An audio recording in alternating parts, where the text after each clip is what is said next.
Beralih ke informasi selanjutnya, pemirsa, musim kemarau yang mulai melanda sejumlah wilayah di Sumatera Selatan, termasuk Musi Banyuasin, menjadi perhatian serius aparat keamanan, sehingga Kapolres Musi Banyuasin menghimbau masyarakat agar tidak membuka lahan dengan cara membakar.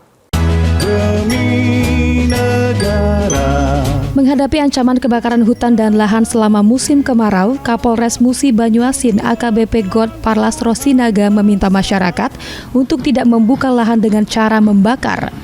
Pihaknya telah berkoordinasi dengan sejumlah instansi terkait seperti Kodim 0401, MUBA, BPBD, dan Satpol PP Musi Banyuasin untuk melakukan sosialisasi secara intensif di lapangan. Selain menyasar masyarakat umum, Polres Muba juga akan segera menggelar rapat bersama sejumlah perusahaan perkebunan. Langkah ini diambil untuk menyamakan langkah antisipasi dan penanggulangan kebakaran hutan dan lahan di kawasan perkebunan.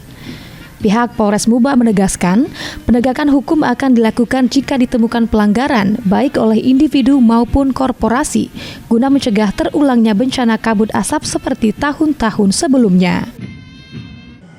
Kami sangat berharap kepada masyarakat agar menahan diri, jangan melakukan pembukaan lahan dengan cara membakar. Kenapa? Karena upaya ini akan berdampak negatif kepada bisa merembet kemana? Ke hutan, menimbulkan polusi, dan lain-lain.